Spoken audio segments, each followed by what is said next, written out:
암송할 말씀은 잠언 30장 5절 말씀입니다. 하나님의 말씀은 다 순전하며 하나님은 그를 의지하는 자의 방패시니라. 잠언 30장 5절 말씀 우리 한번 하겠습니다. 시작. 하나님의 말씀은 다 순전하며 하나님은 그를 의지하는 자의 방패시니라. 잠언 30장 5절 말씀. 네. 오늘 마가복음 8장 34절부터 38절의 말씀입니다. 본문 말씀은 마가복음 8장 34절에서 38절 말씀 68페이지입니다. 우리 한 목소리로 같이 한번 봉독합니다. 무리와 제자들을 불러 이르시되 아무든지 나를 따라오려거든 자기를 부인하고 자기 십자가를 지고 나를 쫓을 것이니라. 누구든지 제 목숨을 구원코자 하면 잃을 것이요 누구든지 나와 복음을 위하여 제 목숨을 잃으면 구원하리라. 사람이 만일 온 천하를 얻고도 제 목숨을 잃으면 무엇이 유익하리요? 사람이 무엇을 주고 제 목숨을 바꾸겠느냐? 누구든지 음란하고 죄 많은 세대에서 나와 내 말을 부끄러워하면 인자도 아버지의 영광으로 거룩한 천사들과 함께 올 때 그 사람을 부끄러워하리라. 아멘. 아멘. 오늘은 제자입니까? 이런 질문을 던지면서 소재로 팬인가 제자인가 그렇게 한번 제목을 삼아 봅니다. 여러분 예수님의 공생의 기간을 아시죠? 30살부터 33살까지 30살쯤에 세례 요한으로 인해서 그 요단강에서 세례를 받으시고 그리고 40일 금식 기도를 하시고 난 다음에 예수님의 생애는 이제 복음을 증거하는 전도자의 그런 생애를 사십니다.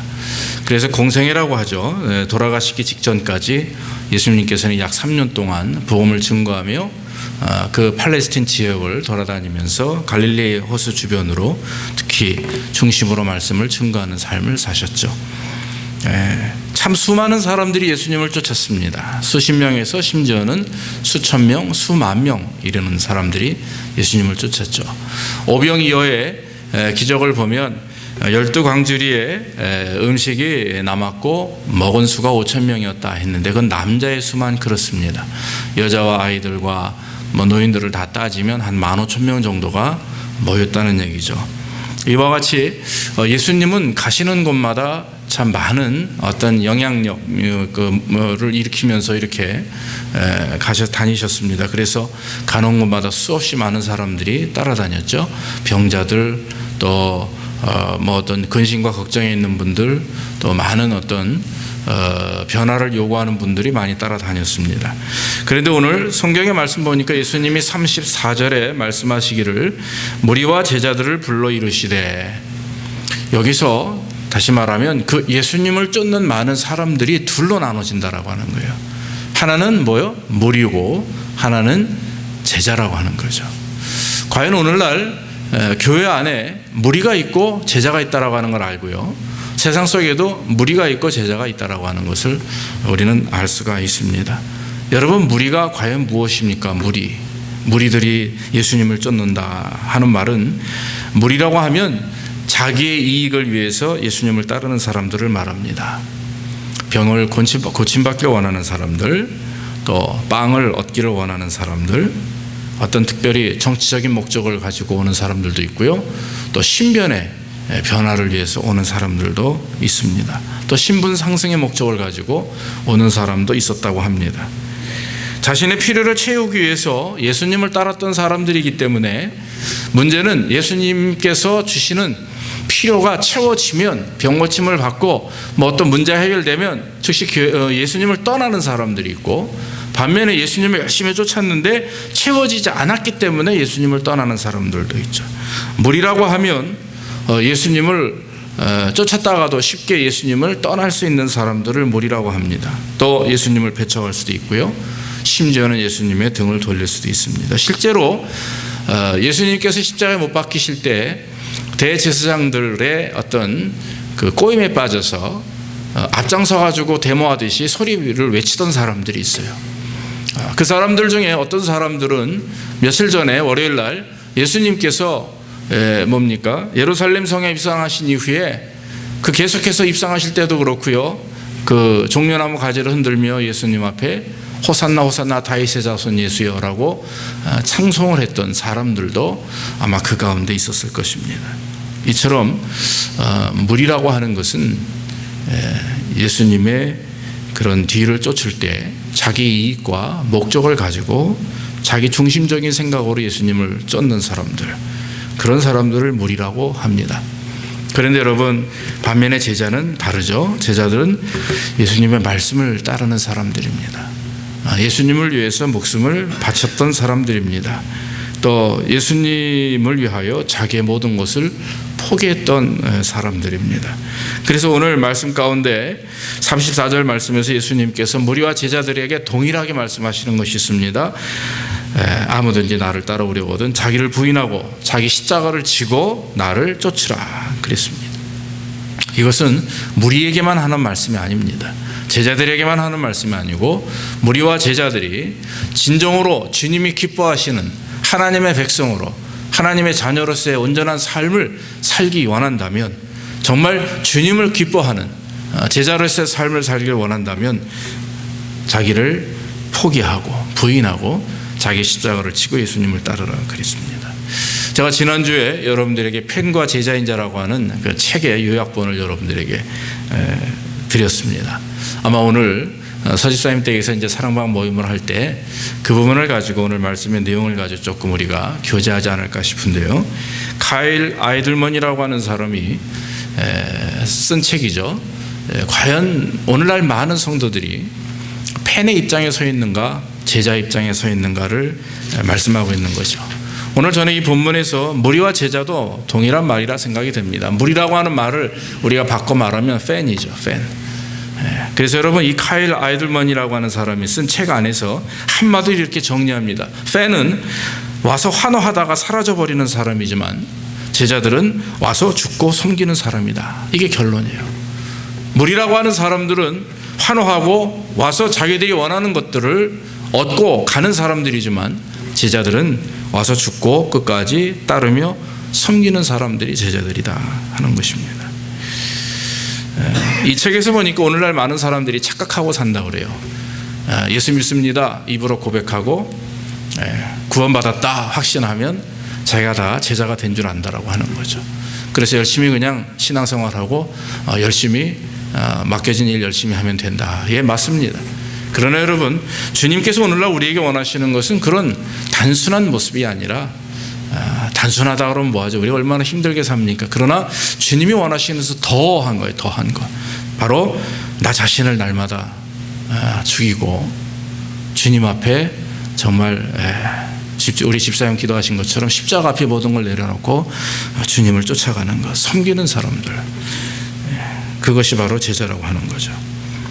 자기를 부인하고 자기 십자가를 지고 나를 따르라. 이것이 바로 오늘 주님이 우리에게 원하시는 제자도의 핵심적인 말씀이고, 제자하면 바로 이것을 정의입니다. 자기를 부인하고 자기 십자가를 지고 따르는 사람들. 여러분, 예수님이 원하시는 믿음이 과연 무엇입니까? 우리가 입으로 믿음을 많이 얘기합니다. 믿음이 있다라고도 얘기도 하고요. 또 믿음에 대한 평가를 주님이 평가하신다라고 말하기도 합니다만은, 그러나 여러분, 믿음이라고 하는 것은 삶 속에서 드러나지 않으면, 그 믿음이 증거되지 않으면 인정을 받지 못하는 거죠. 믿음은 그저 입으로만 믿습니다 해서 믿음이 되는 것은 아닙니다. 성경에서 말하는 믿음은 단순히 어떤 의지적으로의 믿음이 아니고요, 또 감정적으로 인정하는 믿음도 아닙니다. 성경에서 말하는 믿음은 실제적으로 삶 속에서 증거되는 믿음, 즉 내 믿음의 대상을 따라야만 그 믿음이 진짜 이루어지는 거죠. 예전에도 제가 한번 말씀을 드린 것 같습니다. 예전에 이제 그 전두환 대통령 시절에 안기부장을 했던 분 아시죠? 그분으로 이제 아틀란타에서 운전을 하면서 한번 이렇게 만나본 적이 있는데, 한참 혼대도요 각하 그래요. 그래서 이 사람이 왜 이렇게 이미 한번 이렇게 퇴임하신 분에 대해서 이렇게 각하라고 얘기를 할까? 근데 나중에 신문지상을 통해서 제가 보니까 그처럼 장 누구죠? 정말 그 전 대통령을 그렇게 따랐다고 그래요. 믿는다고 하는 것은요, 따르는 것을 말하는 거거든요. 믿는다고 하는 것은, 내가 이분을 믿는다라고 하는 것은 그분 앞에 모든 걸 다 이렇게 보일 수 있는 것을 말하죠. 사람과의 관계 속에서도 내가 저 사람 정말 믿어 그러면 정말 내가 가지고 있는 것까지도 줄 수 있는 그런 관계 아니겠습니까? 근데 주님과 우리와의 관계, 우리를 구원하시고 우리 때문에 십자가에 죽으시고 부활하시고 우리를 사랑하시는 그 주님을 우리가 바라볼 때, 우리가 주님을 믿습니다라고 하는 그 믿음에 대한 표현은 삶 속에서 따름이 있어야 합니다. 따름, 즉 순종이 있어야 된다라고 하는 것입니다. 오늘날 우리가 입술로는 예수님을 주라 말하면서 마음과 삶으로 주님을 따르지 못할 때가 많이 있음을 고백합니다. 이 시간에 주님께서 우리에게 원하시는 것이 있어요. 그 진정한 관심사가 뭐냐? 그것은 헌신의 깊이라고 하는 거죠. 헌신의 깊이. 얼마나 내려놓을 수 있느냐, 얼마나 주님을 의지할 수 있느냐 하는 것입니다. 누가복음 14장 26절에 보면 예수님께서 제자들에게 이렇게 말씀을 합니다. 자기 부모와 처자와 형제와 자매와 더욱이 자기 목숨까지 미워하지 아니하면 능히 내 제자가 되지 못하리라 그랬습니다. 제가 이거 신학교 입학하고 나서 이 말씀을 많이 들었던 것 같아요. 우리를 가르쳐 주시는 그 목사님들한테, 교수님들한테 참 많이 들었던 것 같아요. 능히 목회자가 되지 못한다. 다 포기하지 않으면, 다 미워하지 않으면 안 된다. 그런 얘기를 들은 적이 있습니다.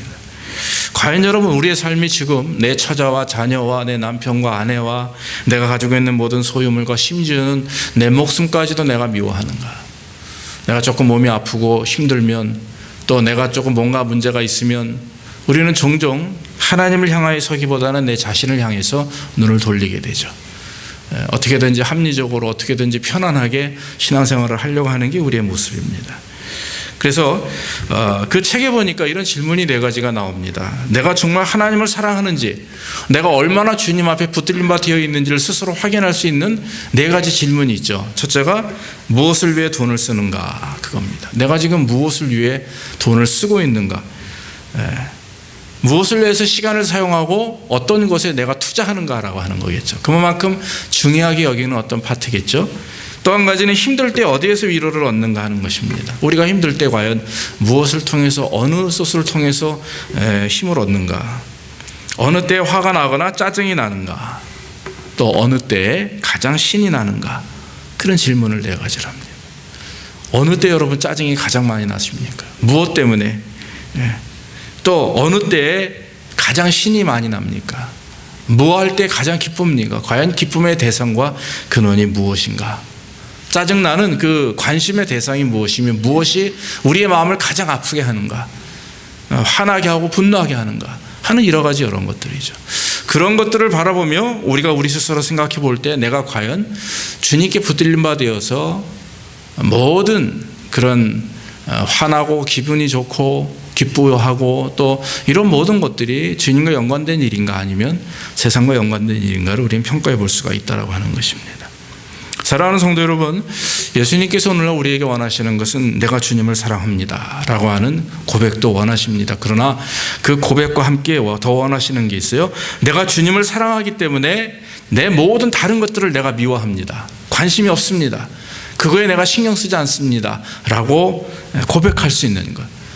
그 고백이 그냥 입으로 고백하는 게 아니라 진짜 삶을 통해서 내가 진짜 그렇습니다라고 담대하게 고백할 수 있는 그런 마음을 주님께서 원하시는 거죠. 반쪽짜리 믿음과 반쪽짜리 신앙은 원치 않으신다 그렇습니다.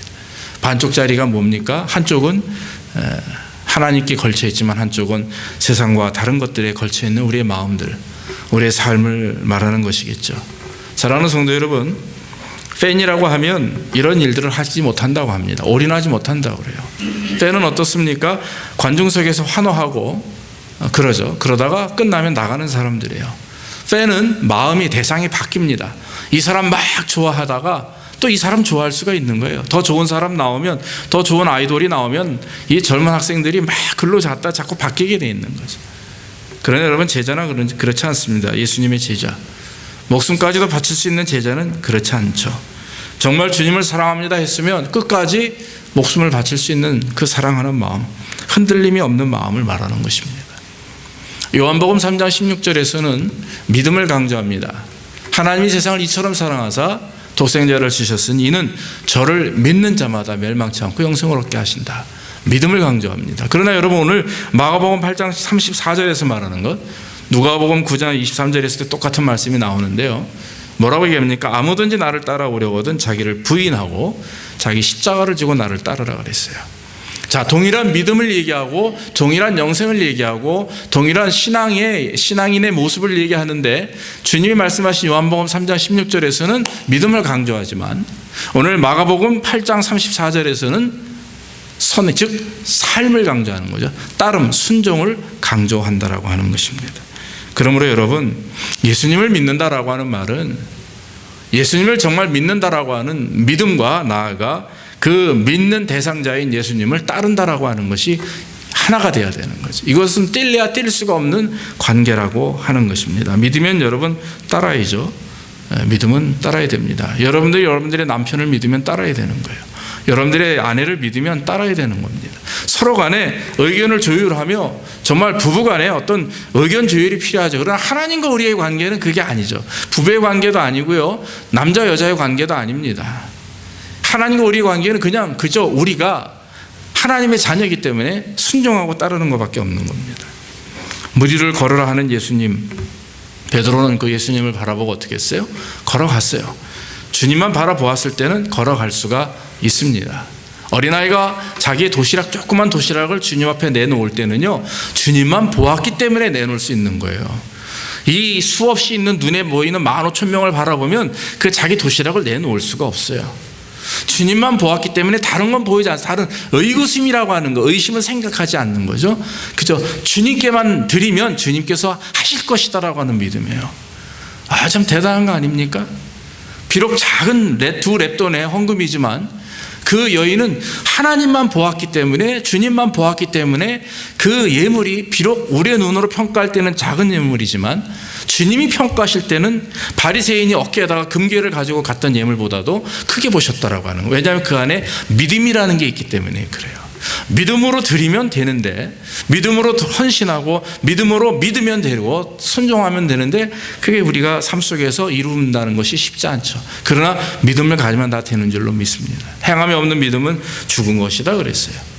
행함이라는 것이 삶으로 어떤 실천하는 것, 나아가 그 실천이 믿음이 우선순위가 수반돼야 되는 거죠. 그래서 여러분, 야고보서는요, 행위를 강조하는 게 아닙니다. 야고보서는 오히려 믿음을 더 강조하는 거죠. 믿음을 강조하다 보니까 믿음 속에 행함이 일어나야지, 그저 입으로만 입으로만 주님을 찾고 입으로만 믿음을 얘기하고 입으로만 헌신을 얘기하는 것, 이것은 하나님이 기뻐하지 않는다라고 하는 것입니다. 그래서 여러분, 우리가 폐지 아닌 어떤 제자로서의, 무리가 아닌 제자로서의 삶을 살기 위해서는 여기서 몇 가지 얘기를 합니다. 제일 중요한 게 뭐냐면, 불같은 사랑을 가지고 예수님을 쫓아야 된다라고 하는 거예요. 불같은 사랑을 가지고 예수님을 쫓아야 된다. 예수님께 깊이 빠져가지고 전부를 다 내놓기까지 예수님을 쫓아야 된다 하는 거예요. 예수를 위해서 내가 모든 걸 다 드린다. 이것은 여러분 물질의 개념이 아닙니다. 삶의 개념이에요.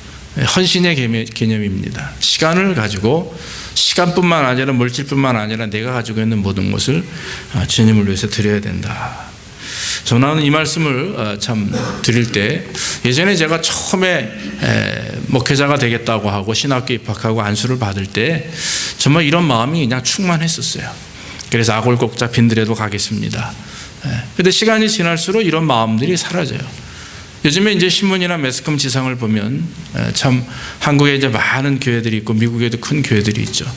하나님 앞에 그렇게 충성을 다했고 헌신했던 목사님들이 넘어지는 모습을 보면서 나도 그들과 같은 존재구나 하는 생각을 갖게 됩니다. 우리가 하나님 앞에 헌신한다라고 하는 것은, 옛날에는 내가 이렇게 헌신했으니까 이제 나에게 이런 부흥과 부귀와 영화를 주셨으니까 내가 이것을 이제 누리겠나이다, 이게 아니죠. 욥과 같은 믿음이 오늘날도 필요한 겁니다. 저와 여러분들에게 이 모든 이런 믿음이 필요한 거죠. 우리가 경험하고 축복받은 것을 가지고 평가되는 믿음이 아니라 우리가 무엇을 받든지 무엇을 잃든지 중요한 것은 그날 하나님 앞에 겸손하게 나아가는 것. 지금 여러분들이 가지고 있는 것이 어떻게 보면 부정적인 시각에서 보면 굉장히 없고 부족하고 그러죠. 우리 교회뿐만 아니라 우리가 그렇습니다. 그러나 주님께서 주시는 그 어떤 믿음의 시각으로 보면 말이죠, 이것이 얼마나 우리에게 큰 축복이 되는지를 몰라요. 오히려 우리는 높은 사람들, 우리보다 나은 것만 자꾸 비교하다 보니까 우리가 점점 작아지는데, 반대로 우리보다 못하고 우리보다 연약한 사람들을 통해서 자꾸 비교하다 보면 우리는 더 얼마나 내 자신이 복을 받고 있는지를 우리는 경험하게 됩니다. 믿습니까? 그래서 여러분, 참 선교가 그래서 중요하고요. 이렇게 외국에 나가서 또 아니면 주변에 있는 어려운 분들과 자꾸 교제하는 것도 그만큼 중요하다고 생각이 됩니다. 3월 15일 날 박기창 목사님 우리 교회 오세요. 엘살바도르 선교사님이 오시게 됐는데 잠깐 오셔서 이제 이틀 계시다 갑니다. 아마 많은 것들을 여러분들에게 말씀하시고 보여드릴 겁니다. 정말 불같은 사랑이 아니면 철저하게 하나님 앞에 붙들고 이 사람들과 같이 이 사람들에게 내가 복음을 증거해야 되겠다라고 하는 그 생각과 믿음이 없으면 할 수 없는 게 선교 아니겠습니까? 우리 신앙의 삶도 마찬가지입니다. 내가 주를 위해서 이렇게 내가 충성을 다하고 이렇게 내가 해야 되겠다라고 하는 어떤 마음의 결정과 믿음이 없으면 할 수 없는 거죠. 성경의 천국을 비유하면서 어떤 사람이 지나가다가 땅에 금은 보화가 묻혀 있는 걸 발견하게 돼요. 그러면 여러분, 그것을 어떻게 합니까? 이 사람이 집에 가서 자기가 가지고 있는 모든 전 재산을 다 팔아가지고 그 땅을 삽니다. 그것이 밭이든 노천이든 산이든 길바닥이든 관계없어요. 왜? 내 재산보다 수천 수만 배 더 많은 금은 보화가 그 안에 있기 때문에 그래요. 주님은 천국을 이렇게 표현하셨습니다. 물질로 표현하고 알아듣기 쉽게 농부들에게 표현하신 거죠. 오늘날 여러분 어떻습니까? 저와 여러분들이 불같은 사랑으로 주님을 따른다라고 하는 것이 정말 주님을 만나서 주님을 통해서 얻어지는 천국의 은혜를 우리가 경험하게 되면 참 기쁨과 감사와 평안을 경험하게 되고, 참 부요함이 무엇인지, 내가 살고 있는 집이 내가 가지고 있는 어떤 소유물이가 아니라 정말 주님이 주시는 참 부요함이 무엇인지 알게 되면 다 드릴 수 있다라고 하는 거예요. 다 내어놓을 수 있고 내려놓을 수 있다라고 하는 것입니다. 저는 이 말씀을 준비하면서 그게 열정이구나, 그런 생각이 갑자기 드는 거예요. 열정. 나에게 열정이 지금 많이 식어 있지는 않나, 내 영적으로 좀 게으르 하지 않는가, 왜 내가 이렇게 영적인 열정이 나태해졌나, 이런 생각들을 하게 돼요. 여러분 어떻습니까? 부흥이 되면 그냥 열정이 같이 타오르고, 부흥이 안 되면 열정이 식고, 글쎄요, 그럴 수도 있지만, 그러나 여러분 중요한 것은 정말 열정이라고 하는 것은요, 그냥 불같이 일어나가지고 할 때는 열심히 하고 안 할 때는 안 하고, 이게 열정이 아니라 마음 중심에 성령 충만하면 그게 열정이죠. 성령께서 내주하시고 우리를 인도하셔서 그 성령의 이끌림을 통하여 이렇게 리드 당하는 삶이 열정적인 신앙의 삶이 아니겠습니까? 사랑하는 성도 여러분, 우리가 이 열정적인 믿음을 회복하기를 주의 이름으로 축원합니다.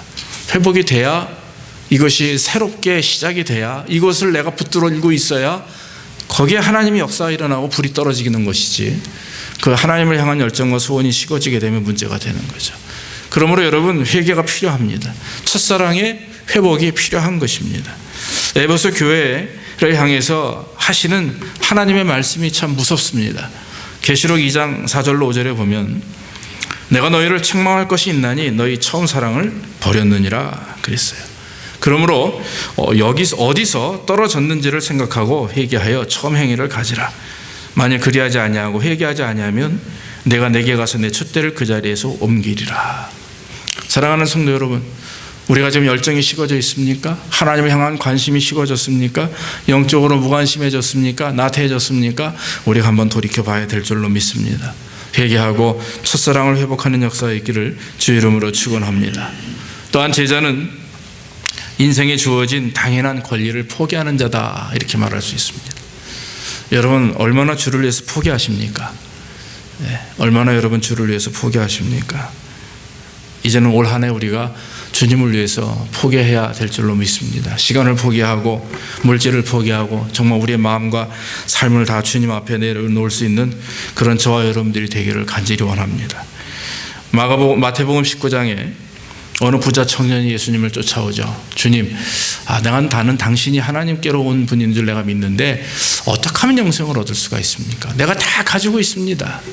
그런데 영생을 얻는 방법을 좀 가르쳐 주십시오. 그래서 예수님께서 계명을 말하죠. 그러니까 예수님이 그런 말을 하니까 이 부자 청년이 내가 그 계명은 다 지켰습니다. 마지막으로 예수님 한마디 탁 던지세요. 그게 뭔지 아시죠? 내가 가지고 있는 소유를 다 팔아 가난한 사람들을 도와주고 그리고 너는 나를 따르라. 한마디로 빈손으로 다 버리고 나를 따르라 그랬어요. 제자가 되라. 팬이 되지 말라. 근데 이 사람이 어떻습니까? 가지고 있는 재물이 너무 크므로 근신하며 돌아갔더라 그랬어요. 자, 영생에 대한 관심은 있어요. 그러나 여러분, 자기 것을 놓을 수는 없습니다. 놓지 못하는 사람이에요. 믿음에 대한 관심과 믿음에 대한 믿음을 소유하고자 하는 욕심은 있는데 영적 욕심은 있어요. 그런데 그 영적인 것을 위하여 내가 가지고 있는 것들을 포기할 줄을 모르는 거죠. 주님을 따르고 싶은데 따를 수가 없어요. 왜? 내가 가지고 있는 걸 놔야 되는데 이걸 놓을 수가 없단 말이에요.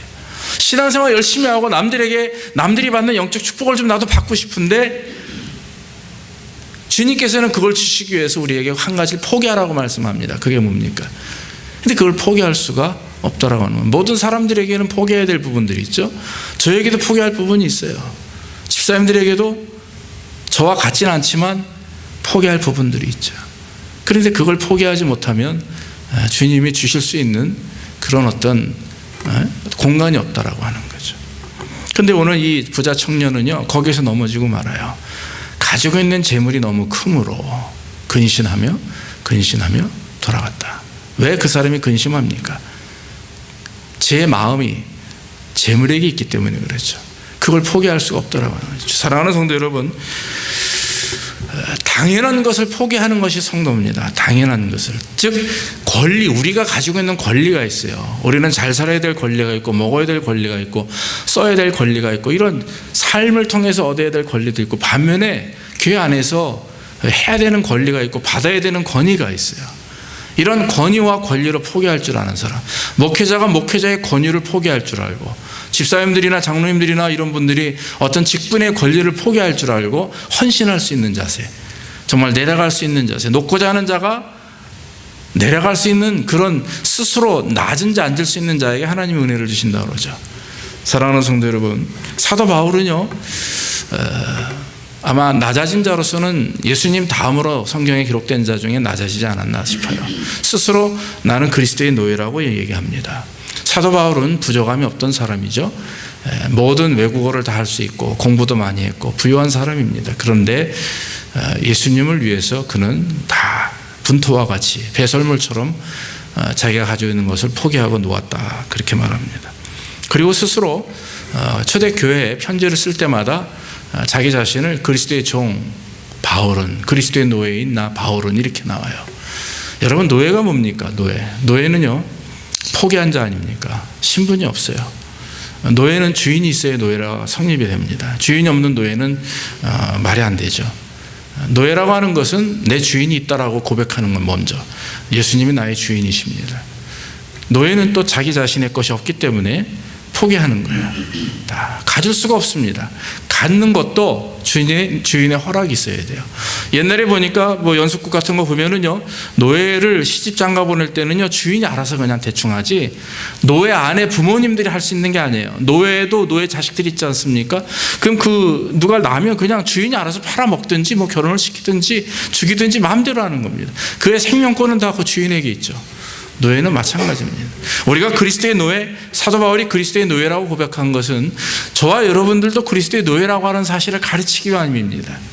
예수를 믿고 하나님 앞 헌신한 자들, 주님의 자녀가 됐다고 하는 자들은 주님의 자녀이지만 노예이다 이거죠. 근데 여러분, 좋은 것이 있어요. 노예가 다 나쁜 게 아닙니다. 가장 중요한 두 가지가 있는데, 노예는요, 다시 말하면 가장 중요한 것은 주인 밑에 있을 때에 풍요로워요. 주인 밑에 있을 때에만 노예는 먹고 살 수가 있습니다. 밥을 먹을 수가 있어요. 또 한 가지는 주인 밑에 있을 때 이 사람이 평안함을 얻을 수가 있어요. 발 뻗고 잘 수가 있어요. 네. 추노라고 하는 옛날에 연습곡 보니까 노예들 도망간 노예들 잡으러 다니는 거 아닙니까? 노예는요 주인 밑에 있을 때 보호받고 평안하죠. 그리스도의 노예, 영적인 노예라고 하는 것은 주님 우리를 주장하시고 관리하시고 보호하시고 먹이시고 채우신다라고 하는 걸 말씀하는 겁니다. 사랑하는 성도 여러분, 우리가 세상에 나가서 일을 하거나 맡겨진 일들을 감당할 때 여러분 우리가 그리스도의 노예라고 하는 믿음이 우리 안에 있다면, 그 말씀이 확 우리의 마음속에 박혀 있다면 우리가 무엇을 가지고 욕심을 부리겠습니까? 왜? 주님이 다 해주시는데.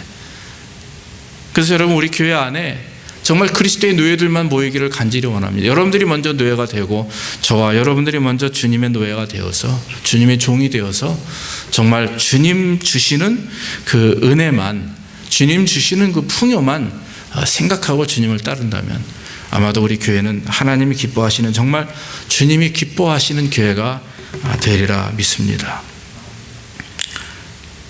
마지막으로 제자는 죽는 자입니다. 와서 죽으라. Come and die 이렇게 얘기하죠. 주님께서 우리에게 와 보라, 내 제자가 되라 하는 말은요, 너 와서 내가 너에게 좋은 것을 줄 테니까, 네 믿음을 내가 평가해서 축복할 테니까 와라. 오면 내가 평안하게 해줄 것이고 치유할 거고 뭐 부족함이 없도록 내 기도 다 응답해 줄 거다. 예, 그렇게도 말씀합니다. 그러나 여러분 그 속뜻은 무엇입니까? 와서 죽으라 이거예요. 그러나 그런 걸 얻기 위해서는요, 우리 자신이 죽어야 된다고 하는 거죠. 예수님께서 십자가에 못 박힐 때는 자기의 모든 것을 다 우리를 위해서 죽으시고 드림으로 십자가 못 박히지 않으셨습니까? 주께서 우리에게 원하시는 것이 바로 그거죠. 우리 자신을 십자가에 못 박는 거 아니겠습니까? 갈라디아서 2장 20절 말씀 여러분들 아시죠? 사도 바울이 뭐라고 얘기합니까? 내가 그리스도와 함께 십자가에 못 박혔나니 그런즉 이제는 내가 산 것이 아니요 내 안에 그리스도께서 사신 것이라. 내가 육체 가운데 사는 것은 나를 사랑하사 나를 위하여 자기 몸을 버리신 그 하나님의 아들을 믿는 믿음 안에서 내가 사는 것이다. 이렇게 말씀을 했습니다. 사랑하는 성도 여러분, 토마스 아킨피스가 십자가를 얘기하면서 이렇게 얘기를 했어요. 그리스도를 본받아라고 하는 책에 보면은 이렇게 말합니다. 그리스도인은 십자가에서 도망칠 수 없다 그랬어요. 십자가를 피한다면 이미 그리스도를 따르는 자가 아니다. 밖으로 도망쳐도 십자가가 있고 안으로 숨어도 거기 십자가가 있다. 위로 올라가도 십자가가 기다리고 있고 밑으로 파고들어도 십자가가 있을 것이다. 참고 순종하며 십자가를 져라. 그리하면 마지막에는 그 십자가가 너를 져줄 것이다 그랬어요. 얼마나 여러분 귀한 말씀입니까?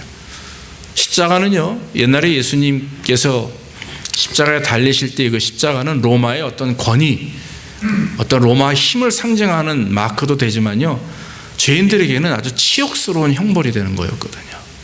그런데 여러분 그 치욕이 예수님이 십자가에 달림으로 뭐가 됐어요? 영광이 됐고 생명이 됐고 능력이 됐어요. 부활의 능력이 됐어요. 여러분 제자하면 십자가를 지는 사람들입니다. 자기를 부인하고 자기 십자가를 지는 사람들이 제자라고 하는 거죠.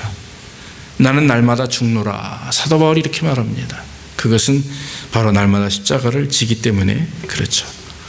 예수님과 십자가는 뗄래야 뗄 수가 없듯이 우리가 여러분 예수님을 믿는 성도, 온전한 제자가 된다라고 하는 말은 우리와 십자가는 뗄래야 뗄 수가 없는 겁니다. 그래서 여러분 늘 십자가를 짊어지시는 역사 있기를 주의 이름으로 축원합니다. 그것이 힘들고 어려워도 우리 짊어집시다. 편안하게 십자가를 질 방법 없잖아요. 과거에 십자가를 졌다 해서 지금은 안 진다고 말할 수도 없고요. 그저 계속해서 우리는 주님이 주시는 대로 그냥 열심히 지고 나가는 것입니다.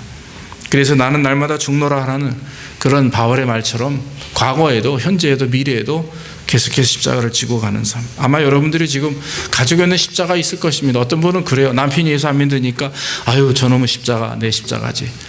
그거는 남의 얘기고 문제는 내 안에 내가 짊어질 십자가 있다라고 하는 거죠. 내 교만, 내 자아, 내 성품, 내가 가지고 있는 어떤 믿음의 분량, 이런 부분들, 그걸 내가 지면 다른 사람들이 우리 십자가에 지는 모습을 보고 같이 따라오게 돼 있는 거거든요.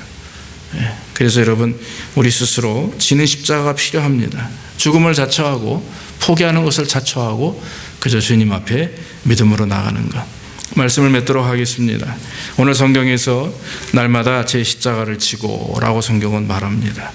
날마다 주님을 위해서 산다고 하는 것, 그것은 결심이 필요합니다. 어떤 단합이 필요하고요, 결심이 필요하죠. 지금 우리는 늘 그런 결심을 사실 합니다. 오늘도 여러분들 말씀을 듣기 전에도 아마 주님 앞에 나올 때 그렇게 결심을 하고 나오셨을 거예요. 말씀을 들으면서 재확인합니다. 그런데 문제는 우리가 교회 문을 나가면 문제예요. 그때부터. 그러기 위해서 여러분, 그것을 우리는 방지하기 위해서 기도가 필요하고요, 날마다 성경 말씀을 묵상하는 것이 필요하고, 큐티가 필요하고, 또 자기 자신을 말씀으로 쳐서 복종시키는 그런 훈련들이 날마다 필요한 것이죠. 성령의 은혜가 우리 안에, 또 하나님의 말씀이 우리 안에 임재하면 우리를 그렇게 자꾸 만들어 가십니다. 양심의 가책을 느끼게 하시고, 회개케 하시고, 이래서는 안 되지라고 하는 자책을 느끼게 하시고, 이런 생각들과 이런 행위들을 해서 이뤄나갈 수 있도록 성령께서 우리를 인도하시는 거죠. 우리는 그저 그 인도하심에 순종하면 되는 거죠.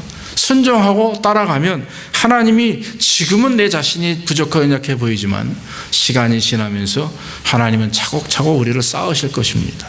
하나님의 기쁘신 뜻대로 하나님의 은혜 가운데 우리를 쌓으실 것이죠. 어느 시간이 지나면 이제는 우리는 그렇게 고백할 수가 있어요. 내가 주를 위해서 목숨을 바칠 수 있나이다. 이거 갑자기 되는 게 아니지만 우리가 주님과 깊이 영적 교제를 이루어나가고 하루하루의 삶 속에서 최선을 다하고 하나님을 온전히 예배하며 기도하며 말씀 가운데 내 생각과 성품과 짜증남과 분노와 기쁨과 이런 것들도 다 주님의 말씀으로 비추어서 컨트롤하면서 하나님의 은혜를 참 실천해 나갈 때 그 역사가 이루어지게 되는 것입니다.